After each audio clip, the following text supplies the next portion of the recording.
tinker time. I can tell I'm already hot because it's only 8:50 and it's that warm outside already. I get to do a job that's going to take me probably 2 days because of the heat. So what are we doing today?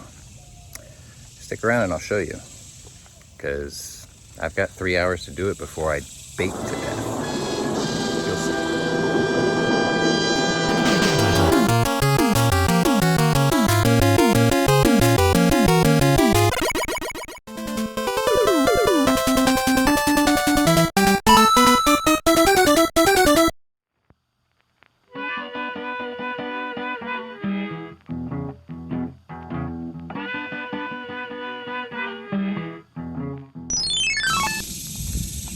Alright, so we're starting at the rear because that's what I need the most right now, because those back springs are completely trashed after 20 years and I became a tail dragger.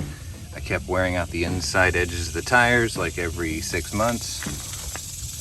So we got a new set of OEM Moog springs, new set of Struts.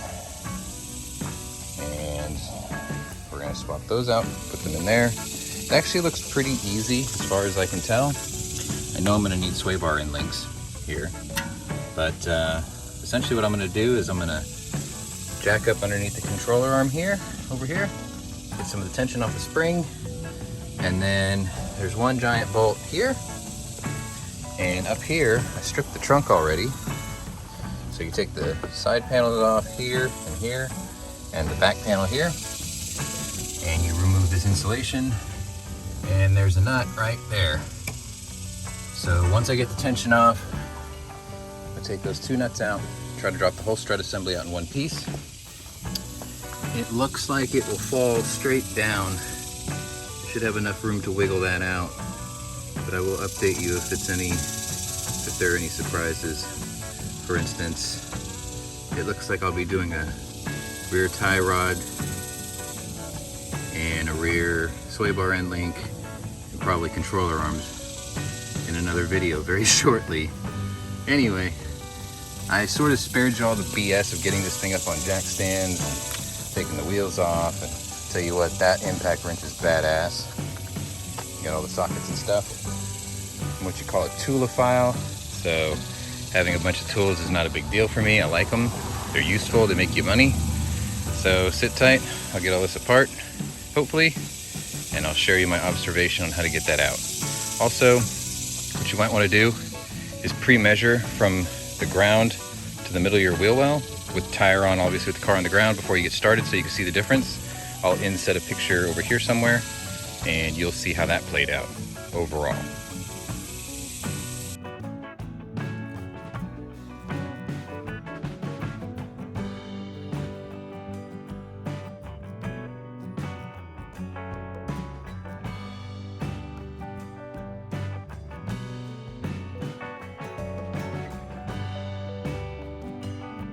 One hour later.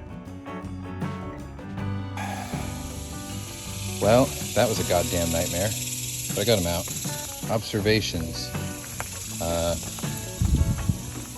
think these are the original ones, and they only have a flat slot here on one side. So you have to hold this with a wrench while you turn this nut out, which is Loctited in place. Let's see. Over here, I ended up taking that bracket off on this side. They're also Loctited in place. I was concerned that it was going to start flexing the body, but I got it on jack stands underneath, so when I loosened them up, I jiggled it to make sure there was no tension on that, and it popped right off, no big deal. And that's the nut you take off. So that's how you get it out. So there it is right there. Here's the new one. And what I'm going to do first is make sure I got the springs, the correct springs. So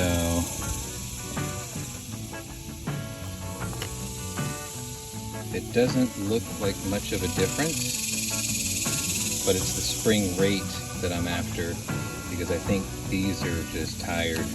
They just don't hold up the weight anymore. There's actually a coil thickness more from here to here.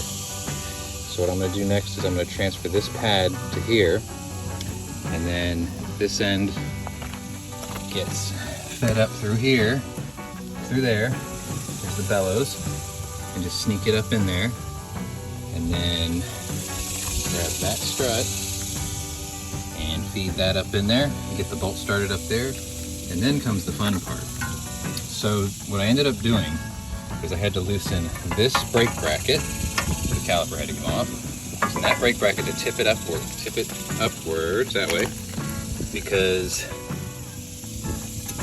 that controller arm bolt would butt into here. So the lower bolt has to come out so you can pivot this out, and then the bolt comes right out. But you also have to maintain tension with your jack underneath the controller arm, pushing it slightly upward. And you can find out how much you need. You just crank it one time and try to jiggle the bolt. A couple of times, like you just do that a few times, once it starts to jiggle, then you can take a punch and a hammer and just pop it out. It goes that way towards the front of the car. Same story with getting the spring out. I had to take the tie rod off, which I'm obviously going to need a new one of these too, and sway bar end link. And then I got to be able to get controller arm back here to line back up with that hole when I put it all back together. So it's already 10 o'clock my time. It's already hotter than hell. I'm gonna get started. Hopefully I explained that well enough. Brakes come off, tie rod comes off, sway bar end link comes off. Over here, sorry. Sway bar end link comes off. Make sure you keep the bolts together, obviously. And installation is reverse or removal. I know I hate that phrase, but it is the truth this time. So I'll meet you back as soon as I get this half together with observations. One eternity later. So, we have a new strut, we have a new spring. What I can tell you is you do have to take the strut mount out up there, the 4 bolts, which are right there. Take the whole thing out with the cup. It makes spring compressing easier, makes installation more of a challenge. Pay very close attention to these bolts because they're not square, it's a rectangle. So you have to get help lining up those. And the strut weighs about 40 pounds. And anyway, I kept fighting it because some dumbass tried to install a front to the rear, which is why I couldn't get the spring to compress far enough. Yay. So anyway, this is one side done. Short recap, took the brakes off, took the lower bolt out, pivoted it out to get the controller arm bolt out. Tie rod had to come out. It's that bolt there, or that nut there and that bolt there, and this whole collar with the heim joint comes out.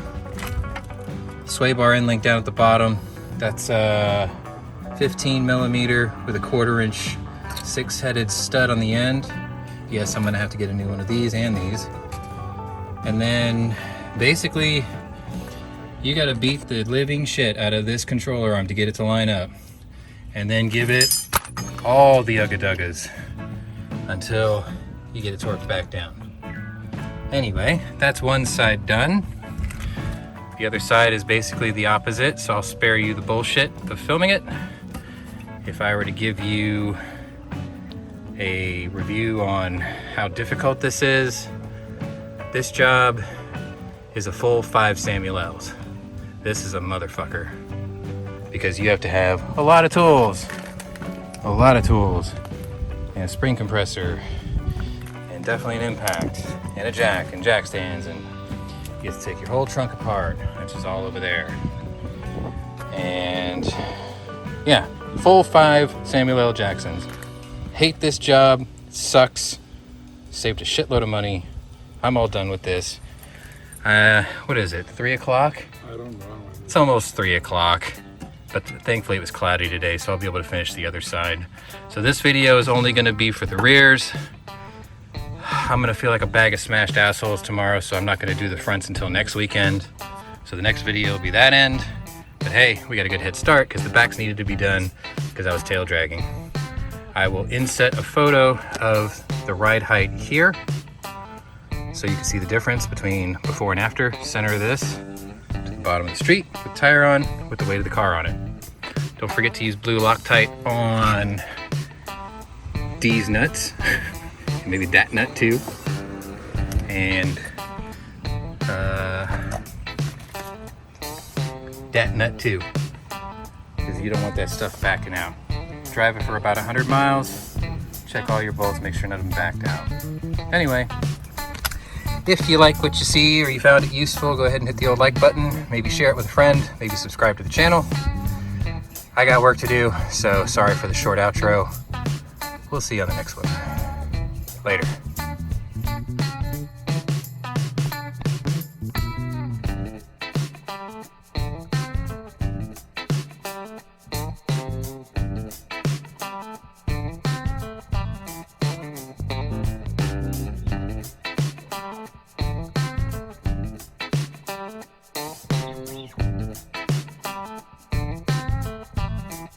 Mother